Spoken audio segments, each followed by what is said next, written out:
Bien, hoy os comparto la reflexión que he compartido esta mañana en la iglesia desde mi despacho, porque hemos tenido algún problema con la cámara esta mañana y no queríamos que os perdierais esta reflexión, que se centra en torno a la gratitud, ya que el culto que hemos preparado y que habíamos preparado ha estado todo centrado en torno a la gratitud. Y para ayudar a este espíritu, pues he querido escoger un texto que quizás no es de los más habituales cuando eh, pues pensamos en estas fechas, pero que nos ayuda, creo, a centrarnos en el tema de nuestro culto de hoy. Y es el texto que encontramos en Lucas, capítulo 17, el texto de los 10 leprosos que son limpiados, que os leo a continuación. Y dice, yendo Jesús a Jerusalén, pasaba entre Samaria y Galilea, y al entrar en una aldea le salieron al encuentro 10 hombres leprosos, los cuales se pararon de lejos y alzaron la voz diciendo, Jesús, Maestro, ten misericordia de nosotros. Cuando él los vio, les dijo, id, mostraos a los sacerdotes, y aconteció que mientras iba fueron limpiados. Entonces uno de ellos, viendo que había sido sanado, volvió glorificando a Dios a gran voz y se postró rostro en tierra a sus pies, dándole gracias, y este era samaritano. Respondiendo Jesús dijo, ¿no son 10 los que fueron limpiados? ¿Y los 9 dónde están? No hubo quien volviese y diese gloria a Dios, sino este extranjero. Y le dijo, levántate, vete, tu fe te ha salvado. Este texto, como digo, nos ayudará a pensar en la gratitud, quizás más allá de una palabra de educación, ¿no? Con la que muchas veces podemos responder ante las cosas que recibimos. Siempre que pienso en gratitud, recuerdo a una persona que también tuvo una cierta influencia en mi vida cuando estudiaba en el seminario. Ya era misionera, llevaba aquí muchos años en la norteamericana, y ella, pues todo lo que hacíamos en el seminario para ganarnos algún dinero para pagar los estudios, pues siempre venía a darnos las gracias, aunque en definitiva no era más que una tarea que teníamos que hacer. Y ella siempre nos recordaba la importancia de dar las gracias por todo lo que se recibe, ¿no? Por todo lo que hacemos. Y siempre nos decía que le resultaba muy chocante, pues desde su cultura, que quizás en la cultura latina, la cultura aquí en España, no era muy dada a dar las gracias, ¿no? Más bien todo lo contrario, se daba por hecho muchas veces las cosas que se recibían y que no teníamos ni la cultura de dar generosamente para otros ni tampoco la de agradecer lo que recibíamos, ¿no? Entonces siempre intentaba inculcarnos de alguna manera esta actitud de gratitud hacia las cosas que recibíamos, hacia las cosas que pasaban a nuestro lado y a no darlas por sentado, ¿no? A no pensar que de alguna manera eso era lo que tocaba.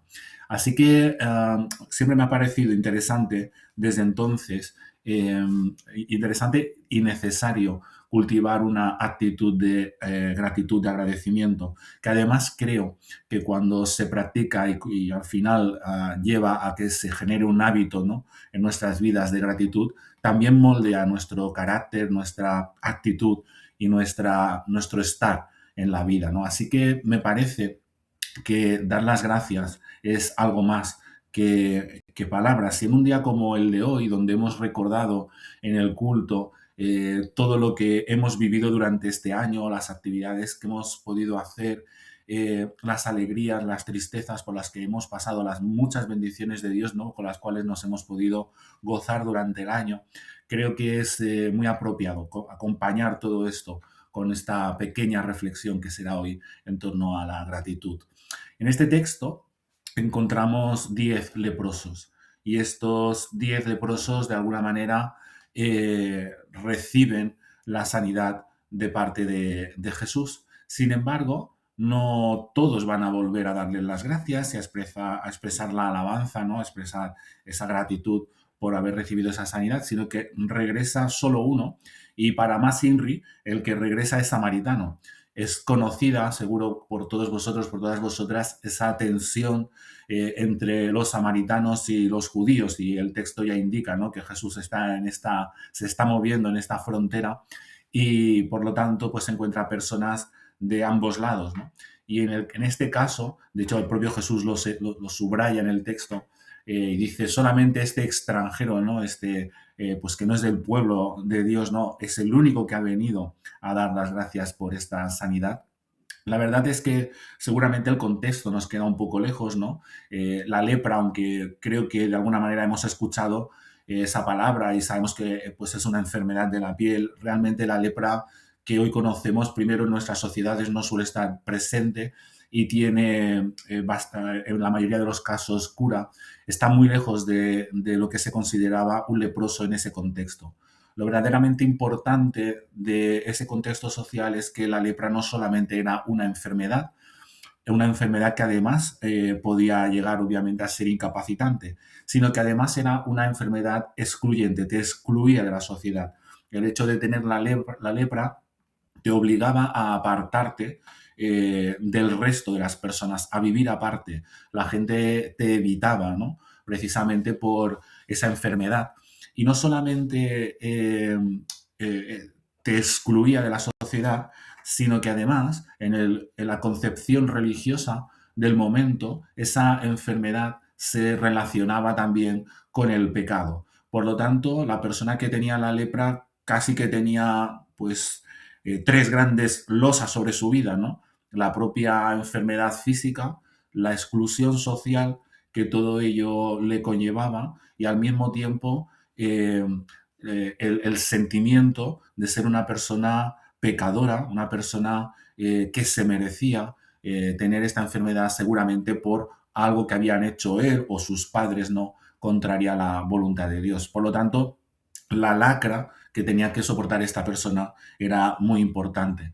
De ahí que el hecho de que Jesús sane a estos leprosos va mucho más allá de la sanidad física. Lo que realmente está haciendo Jesús en este proceso es devolverles la humanidad, le devuelve la dignidad como personas, les reintegra, les da la posibilidad de reintegrarse en la sociedad como miembros de pleno derecho, por decirlo de esta manera.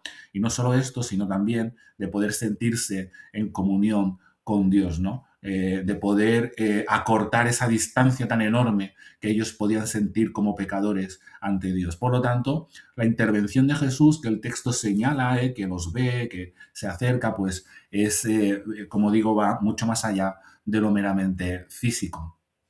Para mí es interesante un poco el proceso que se da en todo este tiempo, ¿no? Con estas 10 personas. Porque por una parte se ve que hay una toma de conciencia antes de regresar a dar las gracias, al menos por aquel que regresó, ¿no? Hay 9 que no lo hicieron. Pero hay una toma de conciencia de que ha sido sanado, probablemente también de que, como digo, hay algo mucho más importante detrás de esa sanidad física, ¿no? Y es recobrar esa humanidad, sentirse persona. Y esa persona regresa, toma conciencia, alaba a Dios, muestra esa gratitud a través de los sacerdotes también, después volviendo a Jesús, y prosigue al final con su camino.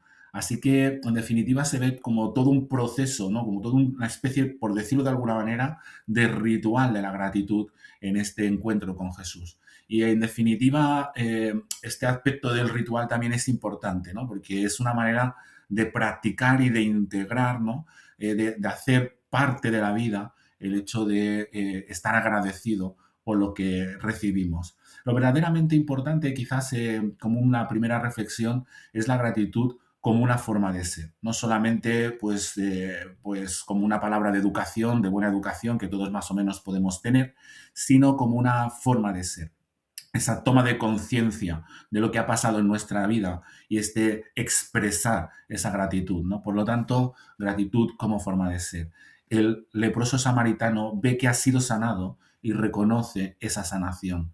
En la historia de Lucas se nos dice que ver es más que ver físicamente, ¿no? Es ver a través de los ojos de Dios, es a través de la lente, podríamos decir, de ese primer sermón de Jesús en Nazaret, es ver qué eres y quién eres delante de Dios, que te ha visto primero, que te ha considerado, igual que en en el ejemplo del Evangelio de Lucas, pues vemos a Isabel, a María o a la viuda de Naín, ¿no? Por lo tanto, como digo, esa toma de conciencia requiere una reflexión, requiere pensar en quiénes somos, cuál es nuestro estado, qué es lo que hay en nuestra vida y qué ha sucedido y qué sucede constantemente a nuestro alrededor. Muchas veces, quizás, como digo, se dan por sentadas las cosas, a veces por el propio ritmo de la vida. Pero, como digo, la gratitud va mucho más allá y quizás deberíamos de plantearnos este otro estilo de vida, ¿no? Que nos permita reposar, tranquilizarnos, evaluar y tomar conciencia de nuestras propias realidades y también del obrar de Dios, de la visión de Dios, del actuar de Dios en nuestras propias existencias.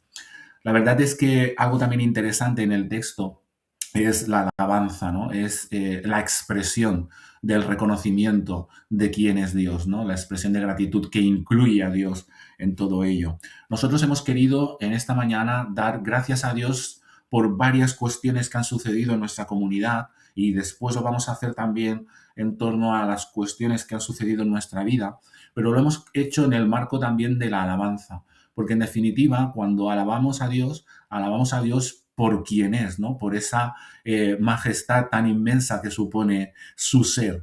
Es como diría el Salmo, ¿no? Alabad al Señor, le daré gracias con todo mi corazón. Grandes son sus obras, el Señor es clemente y misericordioso, Él provee alimento a quienes le temen, siempre se acuerda de su pacto, sus obras, las obras de sus manos, son fieles y justas, envió redención a su pueblo. Y es interesante como lo expresa el salmista, ¿no? Alabad al Señor, le daré gracias con todo mi corazón y expresa ese poder en las obras de Dios, esa manera de ser de Dios clemente, misericordiosa, llena de gracia, que también se expresa en la historia del leproso cuando le devuelve la humanidad y la dignidad. Y en definitiva, creo que también es lo que está detrás de cada una de nuestra experiencia de Dios a través de Jesús como cristianos que nos confesamos, ¿no?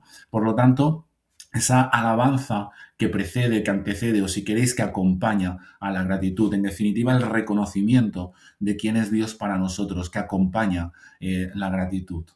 Y una tercera idea que quería compartir también para después en el culto continuar expresando la gratitud de otra manera, era quizás hacer un ejercicio de qué pensáis vosotros que hicieron esas personas que recibieron la sanidad, a las cuales se le devolvió la humanidad, se les devolvió la dignidad como seres humanos, ¿no? En las cuales Dios se hizo presente de una manera tan impresionante, ¿no? ¿Cómo lo explicarían ellos? No sé si os habéis parado a pensar alguna vez en eso, ¿no?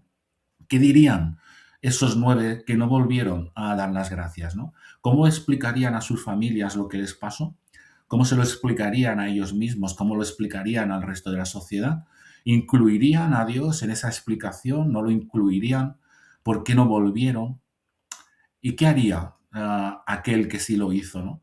De este quizás no tenemos que especular tanto, porque de este tenemos más detalles en el texto, ¿no? Porque de él sí se dice que volvió a Jesús a darle las gracias, ¿no? Y lo hizo con palabras de gratitud y de glorificación a Dios, ¿no? Gloria a Dios, dice literalmente, ¿no?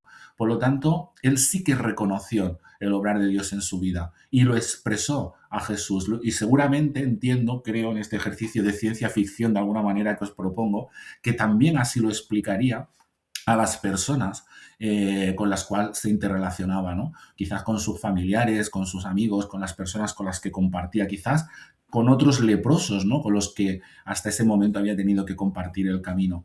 Yo estoy convencido de que esta actitud de gratitud marcó su camino de futuro. Esa presencia de Dios que se hizo real en su vida marcó absolutamente su camino de futuro.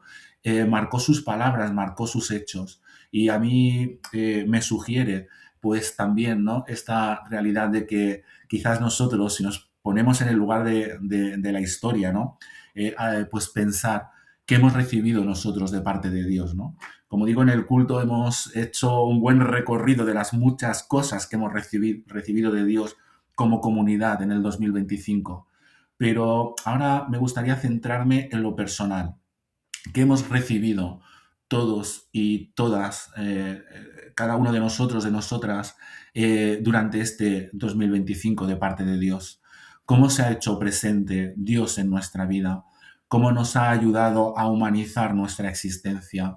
¿Cómo nos ha ayudado a través de su evangelio a dignificar nuestro ser? cómo se ha hecho presente esa vida eterna, esa vida abundante que diría el Evangelio de Juan en nuestras existencias. ¿Y cuáles son nuestras actitudes ante todo ello? ¿No? Ahora que acaba el año, quizás podemos dar las gracias educadamente, o quizás esto nos puede llevar a una reflexión, quizás también, como digo, más pausada, más centrada, donde tomemos conciencia de nuestra realidad y también de la realidad de nuestro Dios, que nos lleve a cultivar una actitud y un ser agradecido. Quizás los tiros van más por aquí, ¿no? En la iglesia esta mañana, justo después de esta reflexión, compartimos la Santa Cena y extendíamos quizás un poquito más esta reflexión, ¿no? Viendo en la entrega de Jesús por cada uno de nosotros, esa expresión, ese regalo máximo de la vida con mayúsculas a todos y cada uno de nosotros. Y proponíamos el poder estar en silencio, reflexionando y pensando qué hemos recibido de Dios durante este año. Y con esto me gustaría despedir esta reflexión. ¿Qué hemos recibido de Dios durante este año? ¿Cómo se ha hecho presente en nuestro caminar? ¿De qué manera sorpresiva, al igual que con los leprosos de la historia, se ha presentado Jesús en nuestras vidas? ¿De qué manera se ha hecho evidente su vida abundante? Os quiero invitar a cultivar una vida de gratitud, que no solamente sean palabras de educación, sino que realmente forme parte de nuestra condición como seres humanos. Una gratitud basada sobre todo y ante todo en quién es nuestro Dios. Un Dios poderoso, un Dios lleno de amor, un Dios lleno de misericordia, un Dios lleno de gracia que nos acompaña cada día. Espero y deseo que esta reflexión nos haya sido de bendición y también espero y deseo que me podáis compartir, si así lo queréis, vuestro motivo de gratitud durante este 2025. Que el Señor bendiga su palabra.